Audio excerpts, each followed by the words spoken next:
नमस्कार। कैसे हैं आप लोग? आशा करती हूँ सुखी होंगे, स्वस्थ होंगे और प्रसन्न होंगे। आज मैं आप लोगों के लिए जो कहानी लेकर के आई हूँ उस कहानी का नाम है अंगूठी की खोज और ये कहानी लिखी है सुभद्रा कुमारी चौहान जी ने। चलिए कहानी शुरू करते हैं। चैती पूर्णिमा ने संध्या होते होते धरित्री को दूध से नहला दिया। वसंती हवा के मधुर स्पर्श से सारा संसार एक प्रकार के सुख की आत्मविस्मृति में बेसुरा हो गया। आम की किसी डाल पर छिपी हुई मतवाली कोयल पंचम स्वर में कोई मादक रागिनी अलाप उठी। वृक्षों के झुरमुट के साथ चांदनी के टुकड़े अटखेलियां करने लगे, परंतु मेरे जीवन में ना सुख था और ना शांति।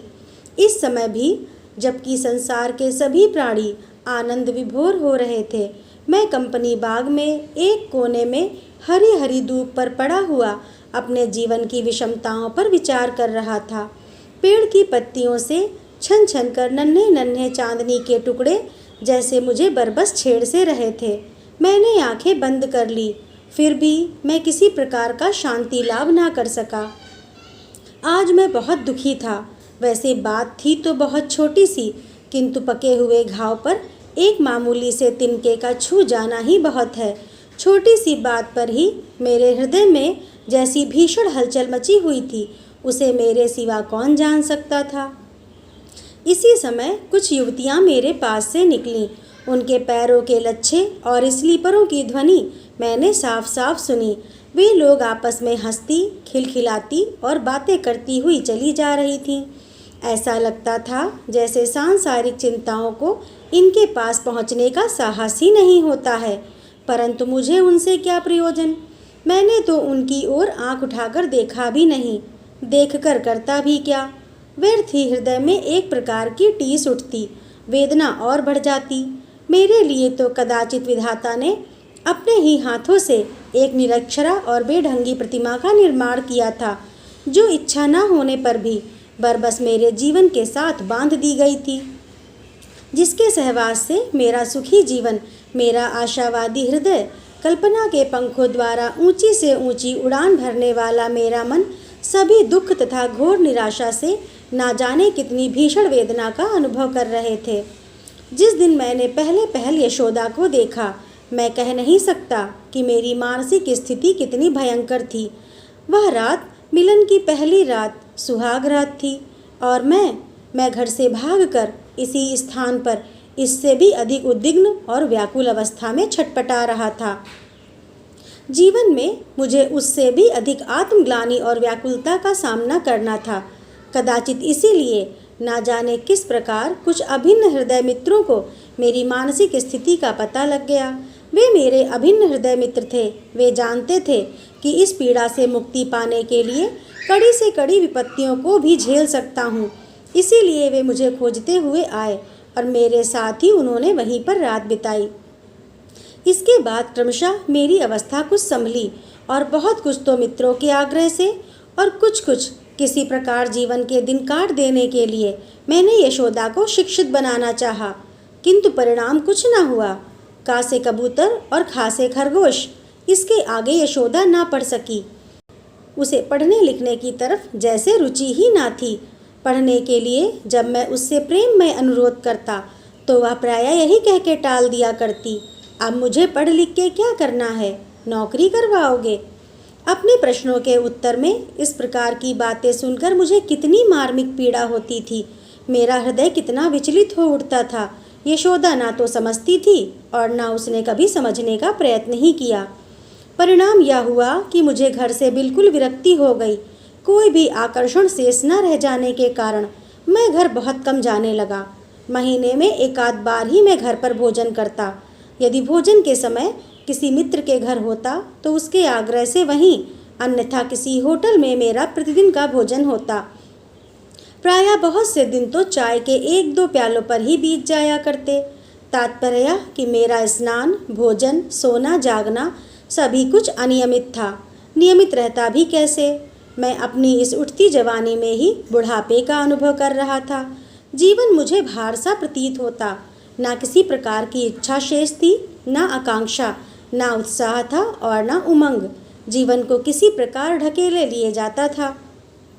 मैं स्वभाव से ही अध्ययनशील, विद्यानुरागी, स्वाभिमानी, भावुक और अल्पभाषी था।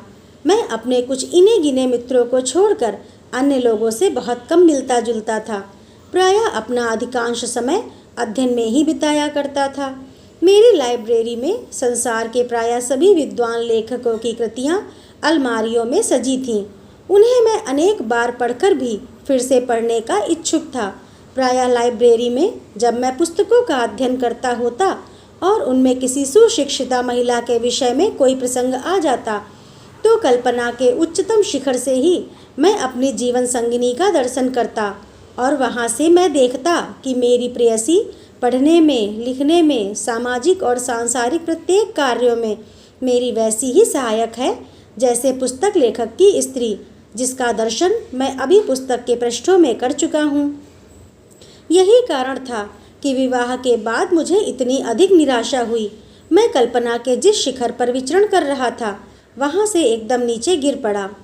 यशोदा को पढ़ने लिखने की ओर से उतनी ही अरुचि थी जितनी मेरी उस ओर रुचि थी। गृहस्थी के कामों में भी वह विशेष निपुण न थी। इसके अतिरिक्त न उसमें रूप था, न आकर्षण और न बातचीत का ढंग ही सुरुचि के अनुकूल था। उससे साधारण सी बात करते समय भी मैं प्रायः झल्ला उठता, जिससे मुझे तो मानसिक कष्ट होता ही, साथ ही यशोदा को बिना कारण ही मेरी डांट सुननी पड़ती और उसे कष्ट होता। इसलिए मैंने घर जाना बहुत कम कर दिया। प्रायः जब मैं पढ़ते पढ़ते थक जाता तब मित्रों के घर, और जब किसी कारणवश मित्र लोग भी घर पर ना मिलते तब मुझे कंपनी बाग के इसी कोने में हरी हरी धूप पर ही आश्रय मिलता था। कभी कभी उसी धूप पर पड़े पड़े मैं कब सो जाता पता ही नहीं चलता। पक्षियों का कलरव सुनकर ही मेरी आंख खुलती। मेरे घर वाले इन बातों को बहुत अच्छी तरह से जानते थे। अपने विवाह के बाद से मैं बहुत विद्रोही स्वभाव का हो उठा था, इसलिए ना तो वे लोग मुझे खोजने का प्रयत्न करते और ना मेरी दिनचर्या या तपश्चर्या में बाधा डालकर मुझे छेड़ते थे। वे जानते थे कि यदि मुझे उन्होंने छेड़ा तो इसका परिणाम किसी प्रकार भी अच्छा ना होकर बुरा ही हो सकता है। आज इसी प्रकार अपने जीवन से घबराकर ना जाने किस विचारधारा में डूबा हुआ मैं लॉन पर पड़ा था। वे युवतियाँ घूमती हुई फिर लौटी और मेरे पास ही पड़ी हुई बेंच पर बैठ गईं। एक बोली, यहाँ तो कोई पड़ा है जी। दूसरी ने कहा, रहने भी दो, पड़ा है तो हमारा क्या कर लेगा, आओ जरा बैठ ले फिर चलेंगे। तीसरी उठकर खड़ी हो गई, स्वर को कुछ धीमा करके बोली, हमारा कर तो कुछ न लेगा, पर हमारी बातचीत की आज़ादी में तो बाधा आएगी। चलो कहीं और बैठें, इतना बड़ा तो बगीचा पड़ा है, क्या यही जगह है। वह उठी, उठकर जाने लगी। तभी एक दूसरी ने उसका हाथ पकड़कर खींचा। उसे बैठाते हुए बोली, बैठो भी, कहाँ जाओगी, अब तो वह समय है जबकि स्त्रियों को भी पुरुषों के समान अधिकार दिए जाने की हर जगह चर्चा है। फिर उस अधिकार का हम ही क्यों ना उपयोग करें। विरले ही पुरुष स्त्रियों से ऐसे दूर दूर भागते होंगे, अन्यथा पुरुषों का तो स्वभाव होता है कि जहाँ स्त्रियों को देखा फिर चाहे काम हो चाहे ना हो उस ओर जाएंगे अवश्य। यह रेलवे स्टेशन का, स्नान घाटों का, सड़कों और दुकानों का हमारा प्रतिदिन का अनुभव है। यदि ठीक ना कहती हूँ तो मेरी बात ना मानो। और तुम ऐसे व्यक्ति से जिसके विषय में ठीक ठीक पता भी नहीं कि स्त्री है कि पुरुष, ऐसे दूर भागी जा रही हो जैसे कोई संक्रामक बीमारी हो। कहते कहते उसने फिर उसका हाथ बैठाने के लिए खींचा, किंतु वह बैठी नहीं, चिल्ला पड़ी, छोड़ दो सरला, तुम्हारे खींचने से मेरी अंगूठी भी गिर गई। एक तो वैसे ही मैं उसे नहीं पहनती, आज ही पहनी और गिर गई। बातचीत का प्रवाह बदल गया। सबकी सब घबराकर खड़ी हो गईं।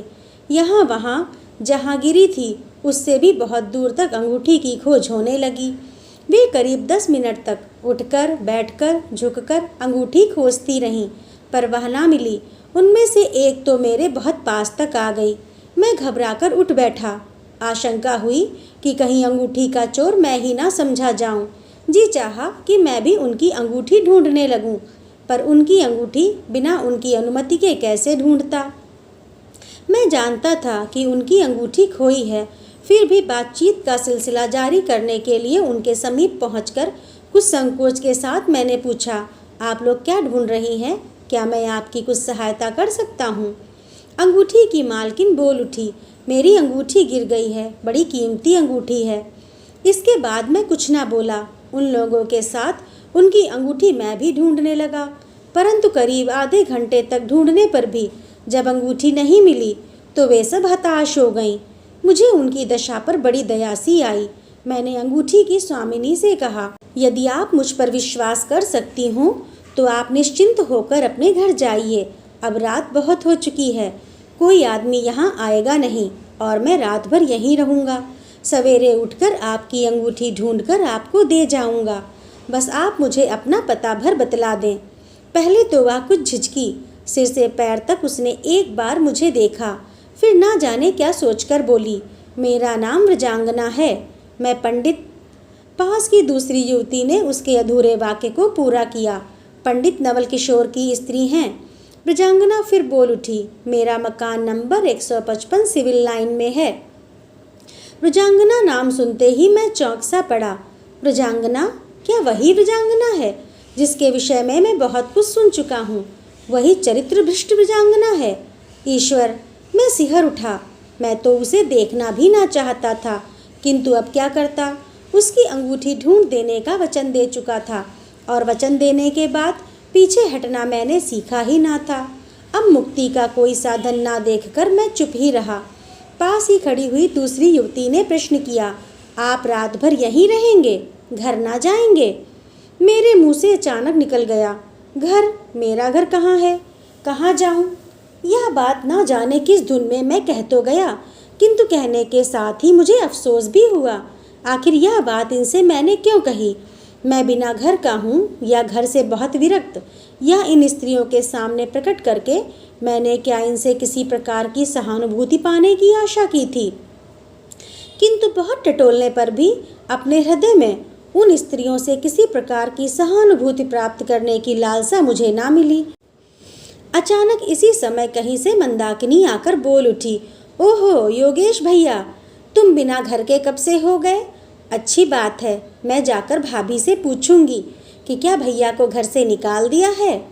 मंदाकिनी की बात का कुछ उत्तर ना देकर मैंने दृढ़ और गंभीर स्वर में वृजांगना से कहा, मैंने आपसे अभी कहा ना कि मैं आपकी अंगूठी सवेरे ढूंढकर दे दूंगा और उस अंगूठी के लिए मैं रात भर यहीं रहूंगा। यदि आपको मेरी बात पर विश्वास हो तो आप निश्चिंत होकर घर जाइए, अंगूठी आपको सवेरे मिल जाएगी। वृजांगना ने निश्चितता की सांस ली। इस समय वह अधिक संतुष्ट जान पड़ती थी, क्योंकि मुझे मंदाकिनी भी पहचानती थी। मंदाकिनी फिर बोली, योगेश भैया, तुम्हारे दृढ़ निश्चयी स्वभाव को कौन नहीं जानता। तुमने जब ढूंढ देने की जिम्मेदारी ली है तब बिरजा भाभी की अंगूठी मिले बिना ना रहेगी। वृजांगना ने फिर मुझ पर विनयपूर्ण दृष्टि डाली और वह उन सब स्त्रियों के साथ चली गई, उस दृष्टि से जैसे उसने कहा कि मेरी अंगूठी ना भूलना, जरूर ढूंढ देना। उसी बेंच पर पड़े पड़े मैंने रात काट दी। सवेरे चिड़ियों के चहचहाने के साथ ही उठ बैठा। अभी पूरा पूरा प्रकाश भी नहीं हो पाया था। मैंने उत्सुक आंखों को एक बार चारों तरफ अंगूठी के लिए घुमाया, किंतु वह कहीं ना दिखी। फिर मैंने झुककर बेंच के नीचे देखा। नन्ही सी अंगूठी जिसमें एक कीमती बड़ा सा हीरा चमक रहा था, बेंच के पाए से सटी पड़ी थी। मैंने झुककर अंगूठी उठा ली। प्रयत्न करने पर भी वह मेरी किसी उंगली में न आई। मैंने उसे जेब में रखकर नल पर जाकर हाथ मुंह धोया और फिर सिविल लाइन की ओर चल पड़ा। बंगला ढूंढने में मुझे विशेष प्रयत्न न करना पड़ा, क्योंकि वृजांगना और उनके पति पंडित नवल किशोर जी दोनों ही नगर के लब्ध प्रतिष्ठ व्यक्तियों में से थे। चपरासी से मैंने अपना कार्ड अंदर भिजवाया, जिसके उत्तर में स्वयं वृजांगना आती हुई दिखी। उस सादी सरलता की प्रतिमा वृजांगना के प्रथम दर्शन में ही मैं उसका भक्त हो गया। वह मुझे बड़े आदर और प्रेम के साथ ड्राइंग रूम में ले गई। टेबल के पास बैठे हुए उसके पति अखबार पढ़ रहे थे। उसने अंदर जाते ही अपने पति का मुझसे परिचय कराया। फिर मेरी ओर देखकर उसने पति से कहा, इनके विषय में तो मैं अधिक नहीं जानती, पर इतना जानती हूँ कि कल आपने मेरे साथ अत्यंत सज्जनतापूर्ण बर्ताव किया है। आपका पूरा नाम तो अभी कार्ड पर ही देखा। इसके बाद वृजांगना ने अपने पति से शाम के समय का अंगूठी के खोने का सारा किस्सा कह दिया। मैंने जेब से अंगूठी निकालकर धीरे से वृजांगना के सामने रख दी। अंगूठी पाकर वह कितनी प्रसन्न थी, या उसकी कृतज्ञता भरी आंखों और उल्लास भरे चेहरे से ही प्रकट हो रहा था। पंडित नवल किशोर जी के चेहरे पर कुछ अधिक भाव परिवर्तन ना हुआ। वह केवल जरा सा मुस्कुराकर बोले, और यदि यह अंगूठी ना लाते तब क्या करती विरजो? वृजांगना ने विश्वास सूचक स्वर में कहा, लाते कैसे नहीं, अंगूठी तो मैंने इन्हीं के ऊपर छोड़ी थी ना। सबके भरोसे थोड़े ही मैं अपनी यह अंगूठी छोड़ आती। नवल किशोर थोड़ा फिर मुस्कुराए। हंसी तो कुछ मुझे भी आई, परंतु यह सोचकर कि प्रथम परिचय में ही हंसने की स्वतंत्रता लेना कहीं मेरे पक्ष में अशिष्टता न समझी जाए, मैंने अपनी हंसी रोक ली। पर एक प्रश्न मेरे मस्तिष्क में बार बार घूमने लगा।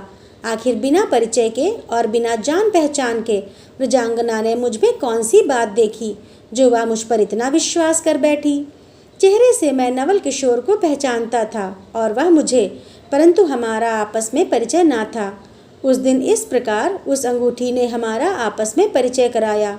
उनके आग्रह से उस दिन मैंने उन्हीं लोगों के साथ चाय पी और उनके अनुरोध से कभी कभी उनके घर आने भी लगा। कुछ दिन उन लोगों के यहाँ आने जाने के बाद मैंने अनुभव किया वे पति पत्नी दोनों मिलनसार, हंसमुख, सीधे सच्चे और सरल स्वभाव के व्यक्ति हैं। वृजांगना के विषय में मैंने जितनी तरह की बातें सुन रखी थीं वे मुझे सब निर्मूल और अनर्गल प्रतीत हुईं। वृजांगना के हृदय की महानता और उसके सद्व्यवहारों ने मेरे हृदय में उसके प्रति श्रद्धा और विश्वास के ही भाव जागृत किए।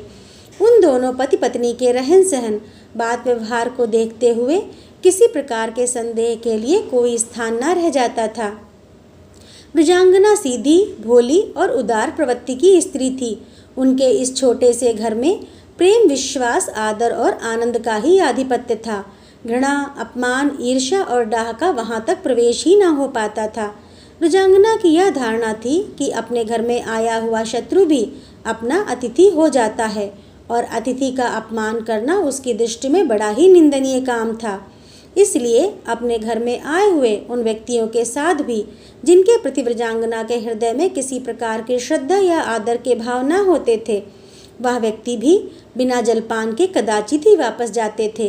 वह बुरे मनुष्यों से घृणा ना करके उनकी बुराइयों से घृणा करती थी और भरसक उन्हें किसी प्रकार उन बुराइयों से बचाने का प्रयत्न भी करती। वह संसार के छल प्रपंचों से परिचित ना थी। उसके सामने भगवान बुद्ध और महात्मा ईसा के महान आदर्श थे, जिनके अनुसार चलकर इस छोटी सी जिंदगी में वह लोगों के साथ केवल भलाई ही कर जाना चाहती थी। इसीलिए उसे बहुत कम लोग समझ पाते थे। उसे तो वह समझ सकता था जो उसके पास, बहुत पास पहुंचकर उसे देखे। दूर से देखने वालों के लिए वृजांगना एक पहेली और बड़ी जटिल पहेली थी, जिसे हल करना कोई साधारण बात ना थी। मैं वृजांगना के जीवन के साथ बहुत घुल मिल गया था। मैंने उसे अच्छी तरह से देखा और भली भांति पहचाना था। वृजांगना मानवी नहीं, देवी थी, जिसे कदाचित दैवी अभिशाप के ही कारण कुछ दिनों के लिए मानव जन्म धारण करना पड़ा था। धीरे धीरे हमारा मेल जोल बहुत बढ़ गया। अब मेरे अभिन्न हृदय मित्रों में से यदि कोई मेरे बहुत समीप था तो वह थी वृजांगना। अपने सच्चे स्नेह और आदर से वृजांगना ने मुझे इस तरह से बांध लिया था कि मैं उसके छोटे छोटे आग्रह और अनुरोध को भी ना टाल सकता था। अब उसके अनुरोध से मेरे सभी काम नियमित रूप से होने लगे। उसके सरल प्रेम ने मुझ में नव स्फूर्ति फूंक दी। मैं अपने आप में नए जीवन का अनुभव करने लगा। मुझे ऐसा लगता था जैसे अभी अभी संसार में प्रवेश किया हो। मनुष्य में दो प्रकार की प्रवृत्तियां होती हैं, एक तो देव प्रवृत्ति और दूसरी राक्षसी। ना जाने क्यों वृजांगना को देखते ही मेरी देव प्रवृत्ति किधर अंतर्हित हो जाती और राक्षसी प्रवृत्ति इतनी प्रबल हो उठती कि उसे रोकना मेरे लिए बहुत कठिन हो जाता। वृजांगना को देखते ही मेरा ज्ञान, मेरा विवेक और मेरी बुद्धि जैसे सभी मेरा साथ छोड़ देते थे। इसके लिए मैं अपने आप को ना जाने कितना धिक्कारता था। नवल किशोर को भैया और वृजांगना को भाभी कहा करता था। सचमुच ही उनके प्रति मेरे हृदय में यही पूज्य भाव थे। एकांत में इस दलील को सामने रखकर मैंने अपनी इन राक्षसी प्रवृत्तियों को कुचल डालने का ना जाने कितना प्रयत्न किया। मैं चरित्रहीन ना था, विवाहिता स्त्री मेरे लिए देवी की तरह पूज्य और आदर योग्य होती थी। व्रजांगना को भी मैं इसी पूज्य दृष्टि से देखा करता था। उसके लिए मेरे हृदय में बड़े पवित्र और आदर के भाव थे, किंतु यह पवित्र भाव उसी समय तक टिक सकते जब तक वह मेरे सामने न होती। व्रजांगना जैसे ही मेरे सामने आती, मुझ पर ना जाने कहाँ का राक्षस सवार हो जाता। मैं एक ज्ञानहीन पशु से भी गया बीता बन जाता। मैं अपनी ही आंखों में बड़ा पतित जचने लगता, पर मेरा हृदय मेरे काबू से बाहर था। मेरी दोनों प्रवृत्तियों का आपस में युद्ध सा रहता था। कभी कभी तो मैं बड़ा ही उद्विग्न और व्यथित सा हो जाता। मेरी इस विचलित अवस्था को व्रजांगना और नवल किशोर देखते, परंतु मेरी मानसिक स्थिति को वह क्या समझ सकते थे। वे अपने प्रयत्न भर सदा हर प्रकार से मुझे खुश रखने की ही फिक्र में रहते। उनका व्यवहार मेरे प्रति मधुरतर और प्रेमपूर्ण हो जाता था। अपनी इस दानवी प्रवृत्ति को हर प्रकार से दबाने के लिए मैंने कई बार निश्चय किया कि मैं उनके घर ही ना जाया करूं, और इस उपाय में मैं कई बार अंशों तक सफल भी हुआ, परंतु मेरे ही ना जाने से क्या हो सकता था। कई बार ऐसा हुआ कि मैं सुबह से शाम तक उनके घर नहीं गया तो व्रजांगना या नवल किशोर अथवा कभी कभी दोनों ही मेरे घर पहुंच जाते और मेरा किया कराया निश्चय मिट्टी में मिल जाता। उनके आग्रह और विशेषकर व्रजांगना के प्रेमपूर्ण अनुरोध को टालने की मुझ में शक्ति ना थी। विवश होकर मुझे उनके साथ फिर जाना पड़ता। देवी व्रजांगना और साधु प्रवृत्ति नवल किशोर मेरे इन कुत्सित मनोभावों से परिचित न थे। मेरी दानवी प्रवृत्तियाँ कितनी भीषण, कितनी भयंकर और कितनी प्रबल है, मैं स्वयं भी तो ना जानता था, परंतु उन्हें कुचलने के लिए, उनसे मुक्ति पाने के लिए जो कुछ भी किया जा सकता था, मैंने सब कुछ किया। साल भर के बाद वही चैती पूर्णिमा थी और वही संध्या का समय, वही मन को फिसलाने वाली चांदनी रात, और थी वही वासंती हवा। आज फिर मैं बहुत उद्विग्न था। ना जाने क्यों किसी मित्र का भी साथ ना मिला और मैं घूमता हुआ कंपनी बाग के उसी कोने में पहुंच गया। मेरी चिर परिचित बेंच कदाचित मेरी ही प्रतीक्षा कर रही थी। मैं उस पर गिरसा पड़ा और क्षण भर के लिए मैंने उसी शांति का अनुभव किया जो बालक माता की गोद में पाता है। क्षण भर बाद ही साल भर पहले की एक एक स्मृति सिनेमा के चित्रपट की तरह मेरी आंखों के सामने फिरने लगी। इस जगह हरी धूप पर व्याकुलता से मेरा लेटना, घूमती हुई रमणियों का आना, अंगूठी का गिरना और फिर उनकी खोज। मुझे याद आया, उस दिन भी मैं बहुत विकल था, संसार से विरक्त और जीवन से थका हुआ।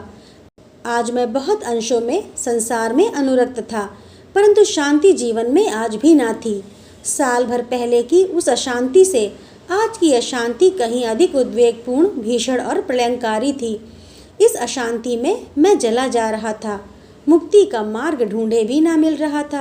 अंत में बहुत कुछ सोचने विचारने के बाद मैं इस निर्णय पर पहुंचा कि मुझे यह नगर छोड़ देना चाहिए। नगर छोड़ने का पक्का निश्चय करके मैंने एक प्रकार की शक्ति सी पाई।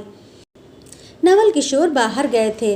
अपने घर की और व्रजांगना की देखभाल वे मेरे ही ऊपर छोड़ गए थे। नगर छोड़ने से पहले 5 मिनट के लिए व्रजांगना से मिल लेना शायद अनुचित ना होगा। यही सोचकर मैं उसके मकान की तरफ चला। साथ ही मुझे यह भी जानना था कि नवल किशोर कब लौटने वाले हैं। जब मैं उनके घर पहुंचा, करीब 8 बज रहे थे। वह सबसे ऊपर वाली छत पर एक कालीन डाले पड़ी थी। मुझे देखते ही उठकर बैठ गई। मैं उसके घर आज कई दिनों में आया था। वह कुछ नाराजगी के साथ अधिकारपूर्ण स्वर में किंतु मुस्कुराती हुई बोली, तुमने तो आना ही छोड़ दिया योगेश, क्या किया करते हो? वे घर पर नहीं हैं तो क्या तुम्हें भी ना आना चाहिए? मैंने उसकी बात का कुछ उत्तर ना देते हुए पूछा, नवल भैया कब आएंगे विरजो? कल सवेरे 4 बजे की गाड़ी से, वह प्रसन्न होती हुई बोली। मैंने एक निश्चिंतता की सांस ली। मैं सुबह यहाँ से जाऊँगा, उस समय तक नवल किशोर आ जाएंगे, विरजो अकेली ना पड़ेगी। इससे मुझे प्रसन्नता ही हुई। पास ही आए हुए कई दिन के लीडर पड़े थे जिनसे विरजो को विशेष प्रेम ना था। आते हुए खोले भी ना गए थे। मैंने तारीखवार उन्हें देखना शुरू किया। मुझे पढ़ते देखकर व्रजांगना फिर कुछ ना बोली। वह मेरे स्वभाव से भली भांति परिचित थी। अतएव पढ़ने लिखने के समय वह मुझसे कभी किसी प्रकार की बातचीत ना करती थी। कुछ देर बाद मेरी तंद्रासी टूटी। घड़ी पर नज़र पड़ते ही देखा कि काफ़ी रात बीत चुकी है। मैं तो केवल 5 मिनट के लिए आया था। रुजांगना सो चुकी थी। काले कालीन पर उसका मुंह पृथ्वी पर एक दूसरा पूर्णिमा का चांद सा दिख रहा था। उसे मैं क्षण भर देखता रहा। मेरा विवेक, मेरा ज्ञान, मेरी बुद्धि जाने कहाँ अंतर्निहित हो गई। मैं अपने आपे में ना रह गया। आज उसकी स्मृति ही 100 बिच्छुओं के दंशन से भी अधिक पीड़ा पहुंचा रही है। किंतु उस समय तो मैं शायद बेहोश था। मुझे तो होश उस समय आया जब मैंने रुजांगना को फूट फूट कर रोते देखा। मुझे याद है उसके यही शब्द थे, तुमने तो मुझे कहीं का न रखा योगेश। सचमुच मैंने घोरतम पाप किया था, जिसका प्रायश्चित कदाचित हो ही नहीं सकता था। मुझसे अधिक पापात्मा संसार में भला कौन हो सकता था। मैं था विश्वासघाती, नीच और परिस्त्रीगामी। अपना कालिमा से पुता हुआ मुंह फिर मैं व्रजांगना को ना दिखा सका। चुपचाप उठा और उठकर सीढ़ियों से नीचे उतरकर अपने घर आया। उस दिन मैं रात भर फिर सो न सका। अपने दुष्कृत्य पर कितना लज्जित, कितना क्षुभित और कितना क्रोधित था मैं कह नहीं सकता।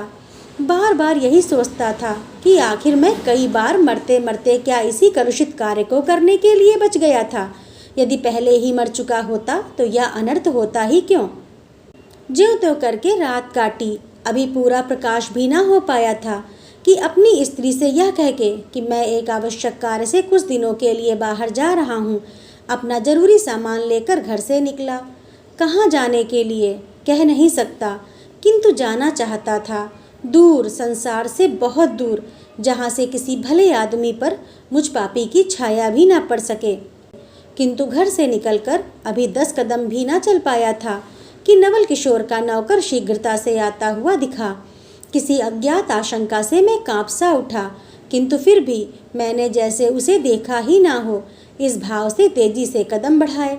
नौकर ने मुझे भारी आवाज़ और दुख मिश्रित स्वर में पुकार कर कहा, ठहरो भैया, कहाँ जाते हो? तुम्हें बाबूजी ने जल्दी बुलाया है। मेरे पैरों के नीचे से जैसे धरती खिसक गई। नवल किशोर ने आते ही मुझे क्यों बुलाया? क्या व्रजांगना ने उनके आते ही? मेरी समझ में कुछ ना आया। फिर भी अपने को बहुत संभाल कर मैंने भीखू से पूछा, इस समय बुलाया है, क्या कोई बहुत ज़रूरी काम है? बूढ़ा नौकर रो पड़ा। रोते रोते बोला, ज़रूरी काम क्या है भैया, बहू जी की तबीयत बहुत गाफिल है। संझा को अच्छी भली सोई थी और अब तो भगवान ही उठा के खड़ा करे तो खड़ा करे, नहीं तो कुछ आशा नहीं दिखती। मुझे चक्कर सा आने लगा। भीखू के साथ उसी समय नवल के घर की ओर चला। रात जिस घर में फिर कभी ना जाने की प्रतिज्ञा करके निकला था, उसी घर की ओर फिर विक्षिप्तों की तरह चल पड़ा। आह, किंतु वहाँ तो मेरे पहुँचने के पहले ही सब कुछ समाप्त हो चुका था। नवल किशोर बच्चों की तरह फूट फूट कर रो रहे थे। उसका कंचन सा शरीर चिता पर धर दिया गया, आग लगा दी गई और वह धू धू करके जल उठी। हमारे देखते ही देखते उसका सोने का शरीर राख में मिल गया। इसी प्रकार मुझे भी जीते ही जला देना चाहिए। इस हरी भरी छोटी सी गृहस्थी को बीहड़ बनाने वाला नर पिशाच तो मैं ही हूँ ना। मैं किस आग में जल रहा था, इसे मेरे सिवा और कौन समझ सकता था। सब लोगों के चले जाने के बाद बची खुची राख को समेटकर उसी समय मैंने वह नगर छोड़ दिया। उसी राख को यहाँ रखकर मैंने उसकी समाधि बना ली है और ना जाने कितनी चैती पूर्णिमा उस समाधि को पश्चाताप के आंसुओं से धोते हुए मैंने बिता दी हैं। पश्चाताप अभी तक पूरा नहीं हुआ। मैं रात दिन जलता हूँ। एक सुंदर से फूल को धूल में मिलाने का पाप मेरे सिर पर सवार है। तो दोस्तों, कैसी लगी आप लोगों को यह कहानी? अगर अच्छी लगी हो तो लाइक करिए, शेयर करिए और ऐसी ही और कहानियों के लिए मेरे चैनल को सब्सक्राइब करिए। धन्यवाद।